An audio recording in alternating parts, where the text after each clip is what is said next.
ओम श्री गणेशाय नमः। ओम नमः शिवाय। माया निर्मित नगर में शीलनिधि की कन्या पर मोहित हुए नारद जी का भगवान विष्णु से उनका रूप मांगना, भगवान का अपने रूप के साथ उन्हें वानर का सा मुंह देना, कन्या का भगवान को वरण करना और कुपित हुए नारद का शिवगणों को शाप देना। सूत जी कहते हैं, महर्षियों, जब नारद मुनि इच्छा अनुसार वहाँ से चले गए, तब भगवान शिव की इच्छा से माया विशारद श्रीहरि ने तत्काल अपनी माया प्रकट की। उन्होंने मुनि के मार्ग में एक विशाल नगर की रचना की, जिसका विस्तार 100 योजन था। वह अद्भुत नगर बड़ा ही मनोहर था। भगवान ने उसे अपने वैकुंठ लोक से भी अधिक रमणीय बनाया था।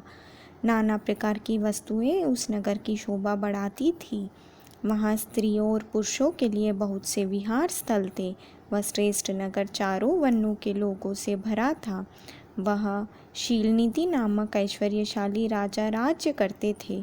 वे अपनी पुत्री का स्वयंवर करने के लिए उद्युक्त थे, अतः उन्होंने महान उत्सव का आयोजन किया। उनकी कन्या का वरण करने के लिए उत्सुक हो चारों दिशाओं से बहुत से राजकुमार पधारे थे, जो नाना प्रकार की वेशभूषा तथा सुंदर शोभा से प्रकाशित हो रहे थे। उन राजकुमारों से वह नगर भरा पूरा दिखाई देता था। ऐसे सुंदर राजनगर को देख नारद जी मोहित हो गए। वे राजा शीलनिधि के द्वार पर गए। मुनि शिरोमणि नारद को आया देख महाराज शीलनिधि ने श्रेष्ठ रत्नमय सिंहासन पर बिठाकर उनका पूजन किया। तत्पश्चात अपनी सुंदरी कन्या को, जिसका नाम श्रीमती था, बुलवाया और उससे नारद जी के चरणों में प्रणाम करवाया।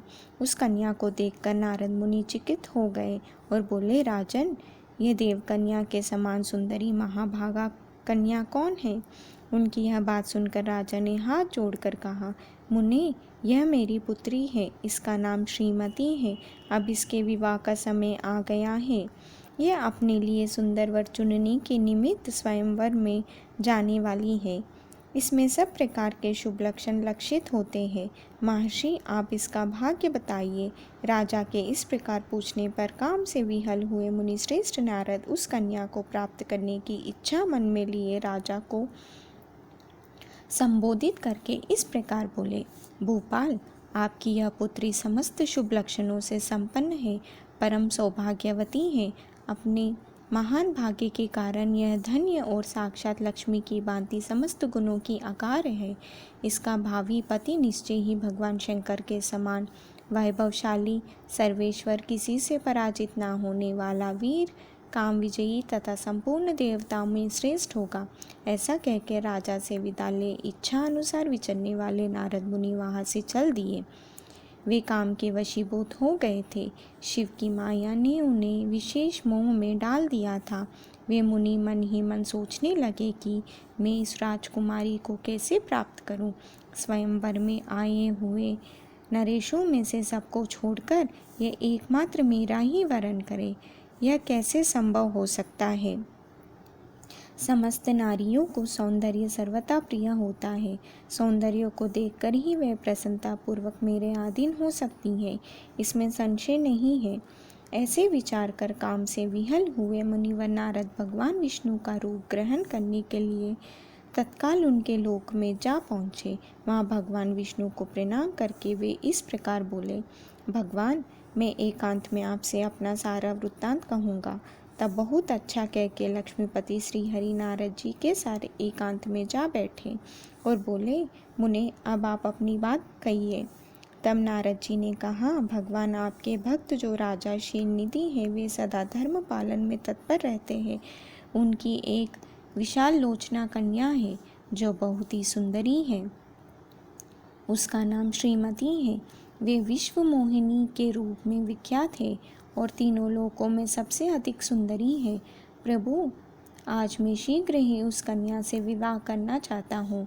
राजा शीलनिधि ने अपनी पुत्री की इच्छा से स्वयंवर रचाया है, इसलिए चारों दिशाओं से वहाँ सहस्त्रों राजकुमार पधारे हैं। नाथ, मैं आपका प्रिय सेवक हूँ, अतः आप मुझे अपना स्वरूप दे दीजिए, जिससे राजकुमारी श्रीमती निश्चय ही मुझे वर ले। सूत जी कहते हैं, महर्षियों, नारद मुनि की ऐसी बात सुनकर भगवान मधुसूदन ने हंस पड़े और भगवान शंकर के प्रभाव का अनुभव करने के उन दयालु प्रभु ने उन्हें इस प्रकार उत्तर दिया। भगवान विष्णु बोले, मुने, तुम अपने अभिष्ट स्थान को जाओ। मैं उसी तरह तुम्हारा हित साधन करूँगा जैसे श्रेष्ठ वैद्य अत्यंत पीड़ित रोगी का करते हैं, क्योंकि तुम मुझे विशेष प्रिय हो। ऐसा कह के भगवान विष्णु ने नारद मुनि को मुक्त तो वानर का दे दिया। शेष अंगों में अपने जैसा स्वरूप देकर वे वहाँ से अंतर्धान हो गए। भगवान की पूर्वोक्त बात सुनकर और उनका मनोहर रूप प्राप्त हो गया समझकर नारद मुनि को बड़ा हर्ष हुआ। वे अपने को कृतकृत मानने लगे। भगवान ने क्या प्रयत्न किया है इसको वे समझ न सके। तदंतर मुनि श्रेष्ठ नारद शीघ्र ही उस स्थान पर जा पहुँचे जहाँ राजा शीलनिधि राजकुमारों से भरी हुई स्वयंवर सभा का आयोजन किया था। विप्रवरों, राजपुत्रों से घिरी हुई वह दिव्य स्वयंवर सभा दूसरी इंद्र सभा के समान अत्यंत शोभा पा रही थी। नारद जी उस राजसभा में जा बैठे और वहाँ बैठकर प्रसन्न मन से बार बार यही सोचने लगे कि मैं भगवान विष्णु के समान रूप धारण किया हुआ हूँ, अतः वह राजकुमारी अवश्य मेरे ही वरण करेगी, दूसरे का नहीं। मुनि श्रेष्ठ नारद को यह ज्ञात नहीं था कि मेरा मुँह कितना कुरूप है। उस सभा में बैठे हुए सब मनुष्यों ने मुनि को उनके पूर्व रूप में ही देखा। राजकुमार आदि कोई भी उनके रूप परिवर्तन के रहस्य को ना जान सके। वहाँ नारद जी की रक्षा के लिए भगवान रुद्र को 2 पार्षद आए थे, जो ब्राह्मण का रूप धारण करके गूढ़ भाव से वहाँ बैठे थे। वे ही नारद जी के रूप परिवर्तन के उत्तम भेद को जानते थे। मुनि को कामवेश में मूढ़ हुआ जान वो दोनों पार्षद उनके निकट गए और आपस में बातचीत करते हुए उनकी हंसी उड़ाने लगे। परंतु मुनि तो काम से विहल हो रहे थे, अतः उन्होंने उनकी अर्थात बात भी अनसुनी कर दी। वे मोहित हो श्रीमती को प्राप्त करने की इच्छा से उसके आगमन की प्रतीक्षा करने लगे। इसी बीच में वह सुंदरी राजकन्या स्त्रियों से घिरी हुई अंतपुर से वहाँ आई। उसने अपने हाथ में सोने की एक सुंदर माला ले रखी थी। वह शुभ लक्षण राजकुमारी स्वयंवर के मध्य भाग में लक्ष्मी के समान खड़ी हुई अपूर्व शोभा पा रही थी। उत्तम व्रत का पालन करने वाली वह भूप कन्या माला हाथ में लेकर अपने मन के अनुरूप वर का अन्वेषण करती हुई सारी सभा में भ्रमण करने लगी।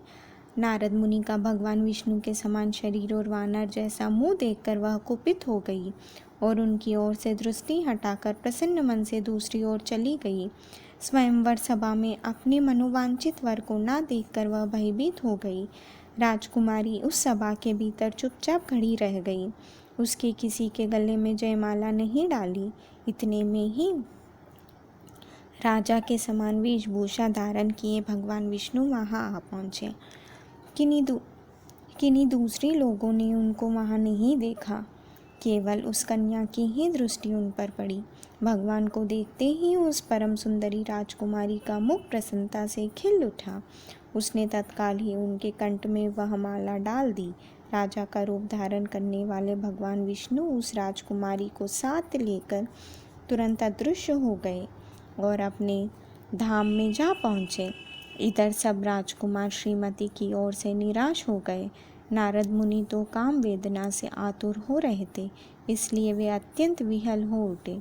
तब वे दोनों विप्ररूपधारी ज्ञान विशारद रुद्रगण काम विहल नारद जी से उसी क्षण बोले। रुद्रगणों ने कहा, हे नारद, हे मुनि, तुम व्यर्थ ही काम से मोहित हो रहे हो और सौंदर्य के बल से राजकुमारी को पाना चाहते हो। अपना वानर के समान गुणित मुँह तो देख लो। सूत जी कहते हैं, महर्षियों, उन रुद्रगणों का वह वचन सुनकर नारद जी को बड़ा विस्मय हुआ। वे शिव की माया से मोहित थे। उन्होंने दर्पण में अपना मुँह देखा। वानर के समान अपना मुँह देख वे तुरंत ही क्रोध से जल उठे और माया से मोहित होने के कारण उन दोनों शिवगणों को वहाँ शाप देते हुए बोले, अरे, तुम दोनों ने मुझ ब्राह्मण को उपहास किया है, अतः तुम ब्राह्मण के वीर्य से उत्पन्न राक्षस हो जाओगे। ब्राह्मण की संतान होने पर भी तुम्हारे आकार राक्षस के समान ही होंगे। इस प्रकार अपने लिए श्राप सुन के वे दोनों ज्ञान शिरोमणि शिवगन मुनि को मोहित जानकर कुछ नहीं बोले। ब्राह्मणों, वे सदा सब घटनाओं में भगवान शिव की इच्छा मानते थे, अतः उदासीन भाव से अपने स्थान को चले गए और भगवान शिव की स्तुति करने लगे। ओम नमः शिवाय।